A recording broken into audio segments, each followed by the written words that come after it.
Hello students. आज की video में हम पढ़ेंगे प्रेजेंट इंडेफिनिट टेंस। सबसे पहले हम इस टेंस की पहचान देखेंगे। पहचान क्या है, अलग अलग पॉइंट्स मैंने लिखे हैं, क्या क्या पहचान होती है। सबसे पहला पॉइंट हम देखेंगे कि इस टेंस के वाक्यों में वर्तमान समय में काम का होना या करना पाया जाता है, यानी जो भी काम होता है वो वर्तमान समय में होता है।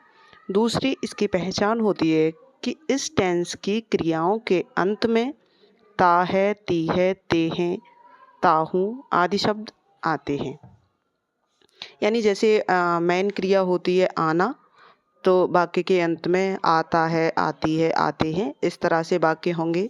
तीसरा इसकी पहचान होती है कि इस टेंस में प्रयुक्त होने वाले वाक्य में प्राकृतिक घटना, सर्वव्यापी सत्य, आदत प्रकट करने वाले कार्य होते हैं। तो प्राकृतिक घटना कैसे? जैसे सूर्य पूरब में निकलता है। सर्वव्यापी सत्य, जैसे कुत्ते अजनबियों पर भौंकते हैं। ठीक है।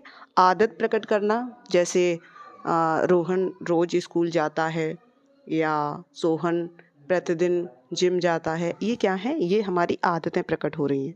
ठीक है। तो अब हम आगे देखेंगे। ये हमने पहचान सीख ली, यानी कि हम इस तरह से वाक्यों को पहचान सकते हैं।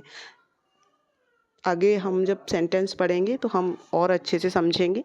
तो सबसे पहले हम पढ़ने वाले हैं एफर्मेटिव सेंटेंस। ठीक है। सबसे पहले हम सीखेंगे एफर्मेटिव सेंटेंस, जिनको हम हिंदी में कहते हैं सकारात्मक वाक्य।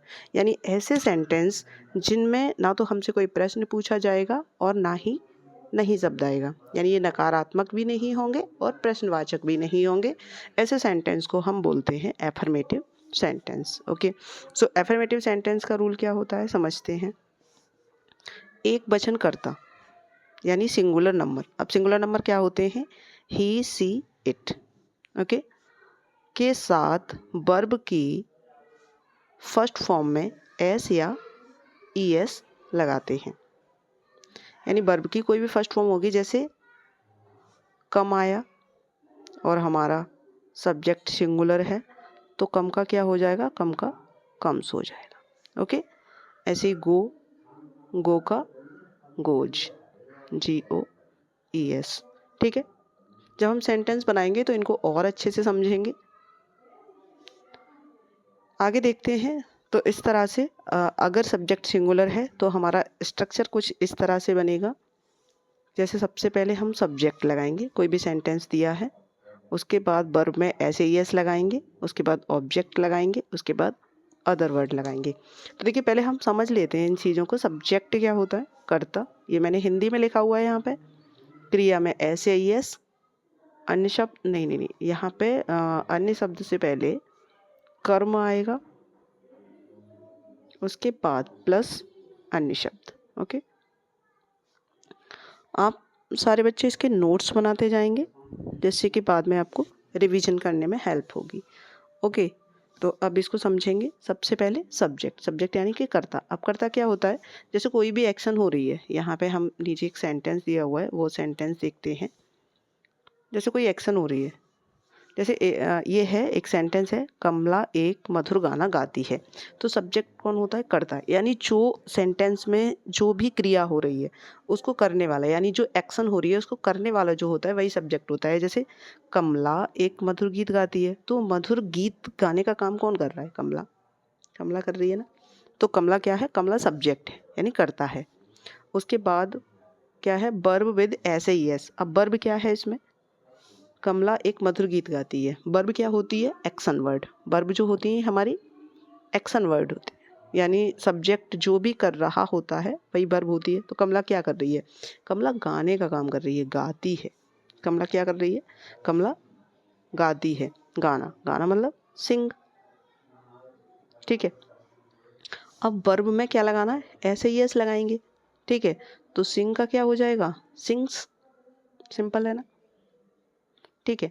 सब्जेक्ट के बाद हम वर्ब लगाएंगे, वर्ब के बाद ऑब्जेक्ट। ऑब्जेक्ट क्या होता है? यानी जो भी क्रिया हो रही होती है उस क्रिया के द्वारा जो होता है वही कर्म होता है। ठीक है।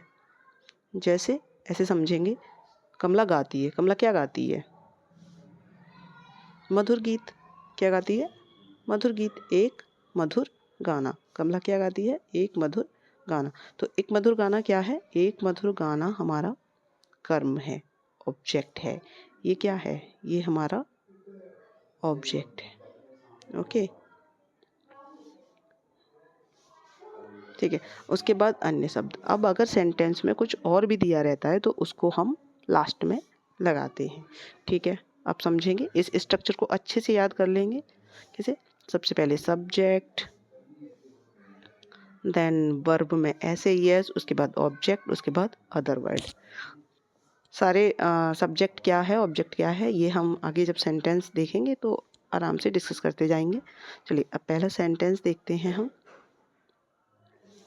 कमला एक मधुर गाना गाती है। हमने अपना यहाँ पे शॉर्ट में मैं अपना स्ट्रक्चर बना लेती हूँ। सबसे पहले सब्जेक्ट लगाएंगे, फिर वर्ब विद एस या ईएस लगाएंगे, प्लस ऑब्जेक्ट लगाएंगे, ये शॉर्ट में लिख रही हूँ मैं, प्लस अदर वर्ड्स। ठीक है, ये शॉर्ट में लिखा है मैंने। आप चीज़ों को समझेंगे।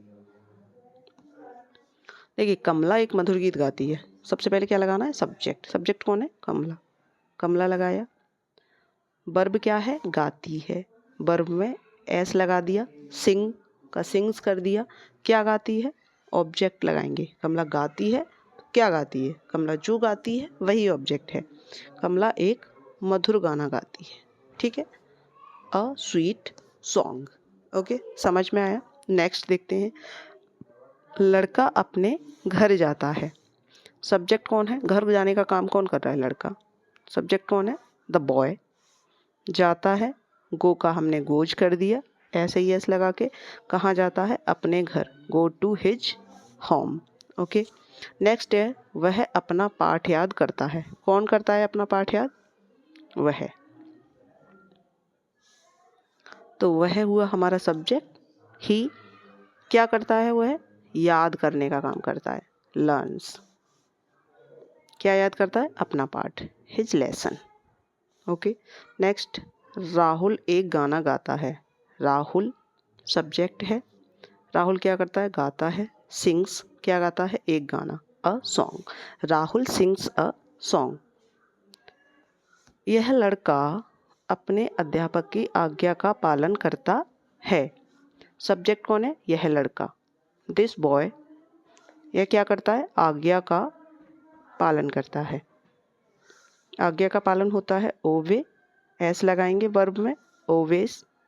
किसकी आज्ञा का पालन करता है? अपने अध्यापक की, हिज टीचर।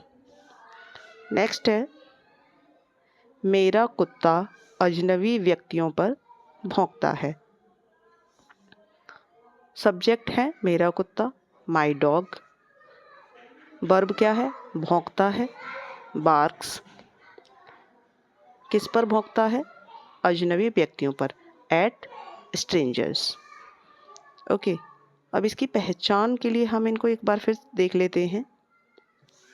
जैसे एक पहचान हमने पढ़ी थी कि ता है, ती है, ते है, आता है। जैसे इसमें पहले सेंटेंस में हमने देखा, गाती है। ओके, दूसरे में जाता है, याद करता है। नेक्स्ट, गाता है, आज्ञा का पालन करता है, और भौंकता है। दूसरा हम पढ़ेंगे एफर्मेटिव सेंटेंस में ही। अभी हमने सीखा कि अगर सब्जेक्ट सिंगुलर है तो वर्ब में ऐसे ईएस लगाते हैं। अब हम रूल नंबर 2 पढ़ेंगे, जिसमें दिया हुआ है कि यदि हमारा सब्जेक्ट बहुवचन है, प्लूरल, ठीक है, प्लूरल नंबर है, जैसे आई, यू, वी, दे, तो इन सब के साथ हम क्या करते हैं? इन सब के साथ वर्ब में एस या ईएस नहीं लगाते हैं। वर्ब की फर्स्ट फॉर्म ही आती है इसमें, बट ऐसे ईएस नहीं लगाते हैं। तो स्ट्रक्चर कुछ इस तरह से बनेगा। सबसे पहले सब्जेक्ट, उसके बाद वर्ब, उसके बाद ऑब्जेक्ट, उसके बाद अदर वर्ड्स। कुछ एग्जाम्पल देखेंगे अब।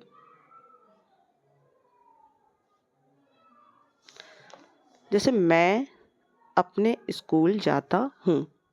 सबसे पहले सब्जेक्ट आई, जाता हूँ गो, अपने school, go to my school. दूसरा है वे हमें कहानी सुनाते हैं। सब्जेक्ट क्या है? वे यानी कि दे। सुनाते हैं टेल। किसे सुनाते हैं? हमें, अस। क्या सुनाते हैं? कहानी, stories. They tell us stories. तीसरा है लड़के अपना पाठ याद करते हैं। पाठ याद कौन करता है? लड़के, द बॉयज। ये हमारा सब्जेक्ट हुआ। लड़के क्या करते हैं? याद करते हैं, लर्न। इन वाक्यों में हम वर्ब में एस नहीं लगाएंगे। क्या याद करते हैं लड़के? अपना पाठ, देयर लेसन्स। नेक्स्ट है ये लड़कियां प्रतिदिन अपना पाठ याद करती हैं। सब्जेक्ट कौन है? ये लड़कियां, दीज गर्ल्स। याद करती हैं, लर्न। अपना पाठ, देयर लेसन्स, प्रतिदिन, डेली। पक्षी आकाश में उड़ते हैं। द बर्ड्स उड़ते हैं, फ्लाई आकाश में, in the sky. The birds fly in the sky. तो हमने एफर्मेटिव सेंटेंस पढ़ लिया है। अगर सब्जेक्ट सिंगुलर है तो वर्ब में ऐसे एस लगाते हैं। सब्जेक्ट प्लूरल है तो वर्ब में ऐसे एस नहीं लगाते हैं। नेक्स्ट हम पढ़ेंगे नेगेटिव सेंटेंस। नेगेटिव सेंटेंस क्या होते हैं? ऐसे सेंटेंस जिनमें नहीं शब्द आता है। इन वाक्यों को हम हिंदी में नकारात्मक वाक्य कहते हैं। तो इसका रूल पढ़ेंगे हम। रूल नंबर 1 है एक वचनकर्ता यानी सिंगुलर नंबर के साथ डज नॉट और वर्ब की फर्स्ट फॉर्म आती है। नेगेटिव सेंटेंस में हम वर्ब में एस या ईएस नहीं लगाते हैं। इसका स्ट्रक्चर कुछ इस तरह से बनेगा। सबसे पहले हम सब्जेक्ट लगाएंगे, फिर डज नॉट लगाएंगे, फिर वर्ब की फर्स्ट फॉर्म लगाएंगे, उसके बाद ऑब्जेक्ट लगाएंगे, और अगर कोई और भी शब्द दिए हैं तो उसके बाद हम अदर वर्ड इसके आगे लिख देंगे। ठीक है, अब कुछ एग्जाम्पल देखते हैं।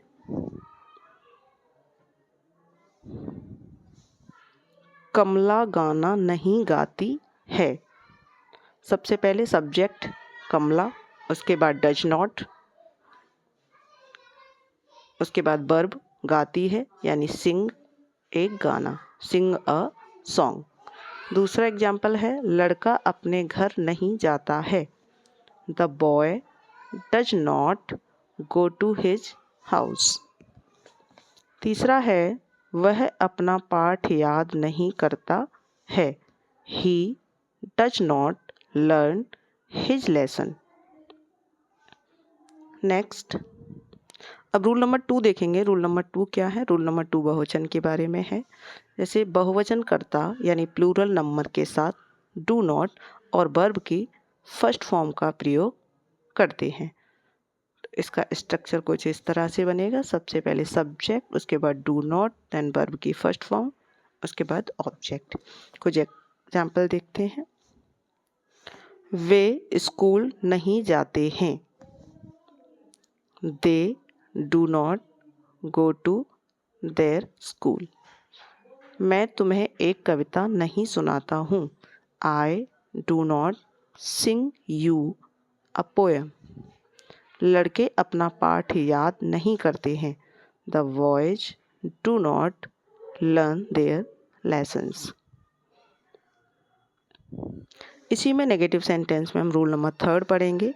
यदि वाक्यों में कभी नहीं आया हो तो कर्ता के बाद में और क्रिया से पहले नेवर लगता है। जैसे, साथ ही साथ हम ये भी ध्यान रखेंगे कि ऐसे वाक्यों में जिनमें कभी नहीं शब्द आया हो उनमें हम सिंगुलर सब्जेक्ट के साथ वर्ब में एस या ईएस लगाते हैं। ठीक है, कुछ एग्जाम्पल देखते हैं। वह स्कूल कभी नहीं जाता है। हमारा सब्जेक्ट वह है, ही, ये सिंगुलर होता है इसलिए हम वर्ब में एस या ईएस भी लगाएंगे। जैसे ही नेवर गोज, यहाँ पे गो नहीं आएगा क्योंकि सब्जेक्ट सिंगुलर है। Goes to school. दूसरा सेंटेंस देखेंगे। अच्छे लड़के कक्षा में शोर नहीं मचाते हैं। सब्जेक्ट है अच्छे लड़के, good boys never make a noise. इसमें हमने मेक का मेक्स नहीं किया है क्योंकि सब्जेक्ट हमारा प्लूरल है, बहुवचन है, अच्छे लड़के, लड़के बहुत सारे हैं, इसलिए यहाँ पे वर्ब में ऐसे ईएस नहीं लगाएंगे। ध्यान रखेंगे, अगर सिंगुलर सब्जेक्ट है तो वर्ब में ऐसे ईएस लगाएंगे, प्लूरल सब्जेक्ट है तो वर्ब में ऐसा ईएस नहीं लगाएंगे। The voice never make a noise in the class. आगे देखेंगे, डू नॉट या डज नॉट के साथ क्रिया की फर्स्ट फॉर्म के साथ एस या ईएस नहीं जोड़ा जाता है, लेकिन नेवर वाले सेंटेंस में सिंगुलर सब्जेक्ट के साथ वर्ब में ऐसा ईएस लगाया जाता है। अब नेक्स्ट हम पढ़ने वाले हैं इंटरोगेटिव सेंटेंस। अभी तक हम दो तरह के सेंटेंस पढ़ चुके हैं, एफर्मेटिव एंड नेगेटिव। एफर्मेटिव वो होते हैं जिनमें हमसे कोई प्रश्न भी नहीं पूछा जाता और ना ही नहीं शब्द आता है। नेगेटिव सेंटेंस में नहीं आता है। इंटरोगेटिव सेंटेंस क्या होते हैं? इंटरोगेटिव सेंटेंस में कोई प्रश्न पूछा जाता है और ये दो टाइप के होते हैं। सबसे पहले रूल नंबर 1 देखेंगे। फर्स्ट टाइप वाले होते हैं ऐसे सेंटेंस जिनके शुरू में क्या शब्द आता है। जिन प्रश्नवाचक वाक्यों के शुरू में क्या शब्द आया हो तो हम क्या की अंग्रेजी नहीं लगाते हैं, बल्कि वाक्य के शुरू में डू या डज लगाते हैं सब्जेक्ट के अनुसार। अगर हमारा सब्जेक्ट सिंगुलर है तो डज लगाएंगे, सब्जेक्ट प्लूरल है तो डू लगाएंगे। क्या की अंग्रेजी हम सेंटेंस में कहीं भी नहीं लगाते। इसका स्ट्रक्चर कुछ इस तरह बनेगा। स्टार्टिंग में हम डू या डज लगाएंगे, उसके बाद subject, then verb, then object. Verb में ऐसा ईएस भी इंटरोगेटिव सेंटेंस में हम नहीं लगाते हैं। कुछ एग्जाम्पल देखते हैं, अच्छे से समझ आएगा। सबसे पहला सेंटेंस है, क्या वे स्कूल जाते हैं। इसका सब्जेक्ट है वे। स्कूल कौन जाता है? वे है सब्जेक्ट। तो वे जो होता है वो प्लूरल होता है, इसलिए हमने स्टार्टिंग में क्या लगाया है? डू। उसके बाद सब्जेक्ट लगाएंगे दे, then verb go to school. Okay, next है, क्या तुम्हारा भाई रोज मंदिर जाता है। मंदिर कौन जाता है? तुम्हारा भाई। तुम्हारा भाई सिंगुलर सब्जेक्ट है, इसलिए स्टार्टिंग में डज आएगा। Does your brother go to temple daily. एक और चीज़ ध्यान रखेंगे, इंटरोगेटिव सेंटेंस के लास्ट में क्वेश्चन मार्क लगाना कंपलसरी होता है। नेक्स्ट कुछ और एग्जाम्पल देखते हैं हम। क्या तुम मुझे जानते हो। हमारा सब्जेक्ट है तुम प्लूरल होता है, इसलिए हम यहाँ पे डू लगाएंगे। Do you know me. Next है, क्या कमला एक मधुर गीत गाती है। मधुर गीत कौन गाती है? कमला। कमला सिंगुलर है, एक वचन है, इसलिए हमने यहाँ पे स्टार्टिंग में डज लगाया है। Does Kamla sing a sweet song. Next है, क्या हर्ष एक उपन्यास पढ़ता है। उपन्यास कौन पढ़ता है? हर्ष। हर्ष सिंगुलर है, एक वचन करता है, इसलिए हमने यहाँ पे डज लगाया है। Does Harsh read a novel. Rule number 2 देखेंगे। जिन प्रश्नवाचक वाक्यों के बीच में कोई प्रश्न सूचक शब्द जैसे कब, कहाँ, कैसे, किसको, क्यों, क्या, कौन आया हो तो उनकी अंग्रेजी वाक्य के शुरू में लगाते हैं। यानी अगर सेंटेंस के बीच में कोई भी प्रश्न सूचक शब्द आया हो, कब, कहाँ, कैसे, किसको, तो उसकी अंग्रेजी हम सबसे पहले लगाते हैं वाक्य के शुरू में। उसका स्ट्रक्चर कुछ इस तरह से बनेगा, जैसे WH वर्ड का मतलब क्वेश्चन वर्ड है, क्या, कब, क्यों, कैसे। उसकी अंग्रेजी हम स्टार्टिंग में लगाएंगे। उसके बाद सब्जेक्ट के अनुसार डू या डज लगाएंगे। सब्जेक्ट बहुवचन है तो डू लगाएंगे, एक वचन है तो डज लगाएंगे। उसके बाद सब्जेक्ट यानी कर्ता, उसके बाद वर्ब क्रिया, देन ऑब्जेक्ट। कुछ एग्जाम्पल देखते हैं।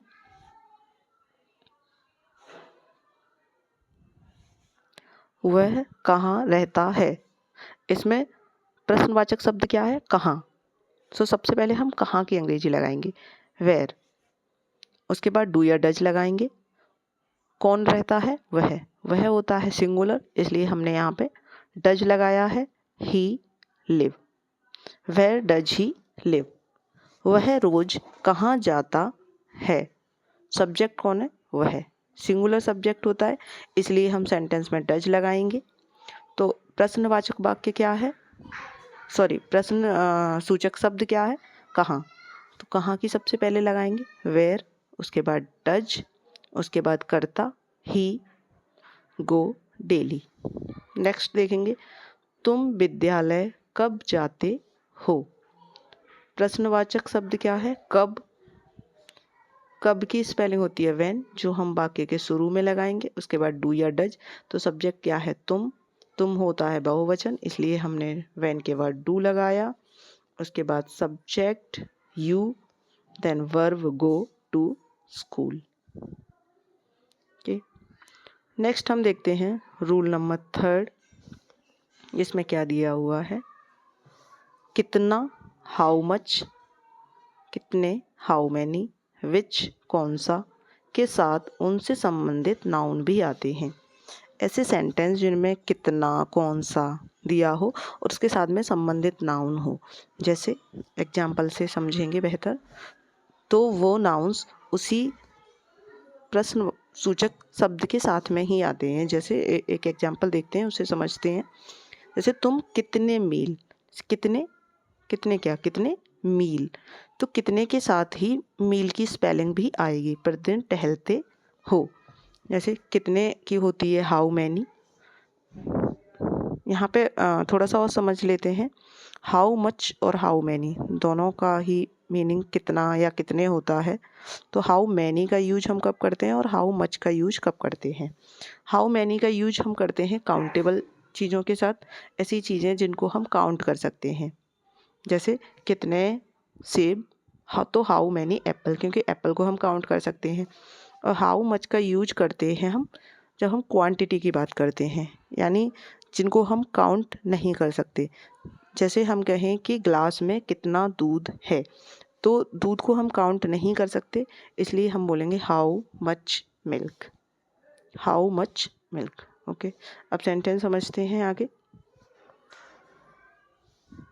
तुम कितने मील प्रतिदिन टहलते हो। तो प्रश्न सूचक शब्द है कितने, और कितने के साथ ही जो नाउन आई है वह कितने मील। किसकी बात हो रही है? मील की बात हो रही है। तो इसी के साथ हम हाउ मैनी माइल्स, यानी इसको इसी के साथ लिखेंगे। उसके बाद do you walk daily. Next sentence देखते हैं। उसकी बहन कौन सी पुस्तक पढ़ती है। प्रश्न सूचक शब्द क्या है? कौन सी। कौन सी क्या? पुस्तक। तो कौन सी और पुस्तक दोनों की अंग्रेजी हम स्टार्टिंग में लगाएंगे। नॉर्मली क्या होता है कि हम केवल प्रश्न सूचक शब्द की अंग्रेजी स्टार्टिंग में लगाते हैं, लेकिन जब कितने और कौन सी के साथ में जो भी नाउन रहता है उसकी अंग्रेजी भी हम उस प्रश्न सूचक शब्द के साथ में ही वाक्य के शुरू में लगाते हैं। जैसे कौन सी पुस्तक, विच बुक। डज, उसकी बहन, सिंगुलर सब्जेक्ट है इसलिए हमने डज लगाया। His sister read. Okay, next sentence है वे विद्यार्थी किस कक्षा में पढ़ते हैं। किस कक्षा में। In which class do those students study. Next है तुम रोज कितना दूध पीते हो। तुम रोज कितना दूध पीते हो। तो कितना दूध की लगाएंगे हम हाउ मच मिल्क। तुम के अकॉर्डिंग डू आ गया। You drink daily, how much milk do you drink daily. आगे देखेंगे रूल नंबर 4। यदि प्रश्न सूचक शब्द कौन ही कर्ता का कार्य कर रहा हो। जब भी सेंटेंस में कौन आता है तो वही कौन हमारा सब्जेक्ट भी होता है। जैसे एग्जाम्पल से समझेंगे, तुम्हें अंग्रेजी कौन पढ़ाता है। अभी पढ़ाने का काम कौन कर रहा है, कौन पढ़ाता है।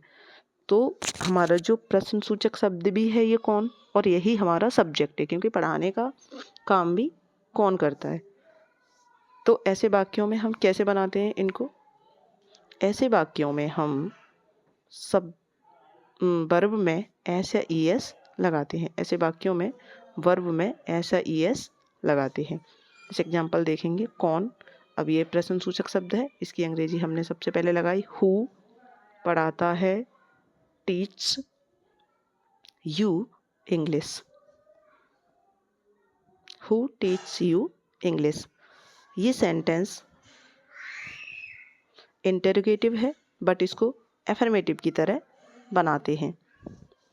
इसमें डू या डज नहीं लगाते हैं, लेकिन यदि यही सेंटेंस नेगेटिव हो तो इसमें डू या डज लगाएंगे। जैसे दूसरा वाला सेंटेंस देखेंगे, पंडित नेहरू को कौन नहीं जानता है।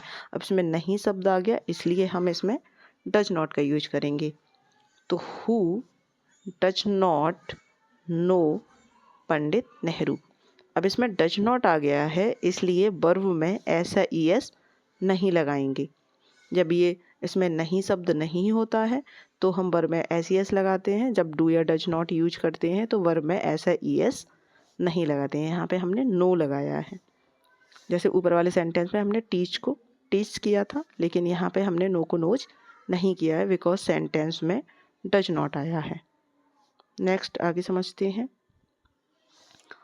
रूल नंबर 5, प्रश्नवाचक वाक्य के नेगेटिव होने पर, यानी प्रश्नवाचक वाक्यों में जब नहीं शब्द भी आ जाए तथा वर्ब के तब क्या करते हैं हम, होने पर कर्ता तथा वर्ब के बीच में नॉट लगाते हैं। अगर प्रश्नवाचक वाक्य जो हैं वो नेगेटिव हैं तो सब्जेक्ट और वर्ब के बीच में नॉट लगाते हैं। ठीक है, एग्जाम्पल से समझेंगे बेहतर। क्या तुम अपने गुरुजी का कहना नहीं मानते हो। ये इंटरोगेटिव फर्स्ट टाइप की सेंटेंस है, यानी ऐसे सेंटेंस जिनके शुरू में क्या आया हो। तो हमने क्या पढ़ा है कि जब वाक्य के शुरू में क्या आता है तो उस क्या की अंग्रेजी हम नहीं लगाते हैं, बल्कि वाक्य के शुरू में डू या डज लगाते हैं सब्जेक्ट के अनुसार। हमारा सब्जेक्ट क्या है, तुम के अनुसार आएगा डू, क्योंकि तुम बहुवचन कर्ता होता है तो डू यू।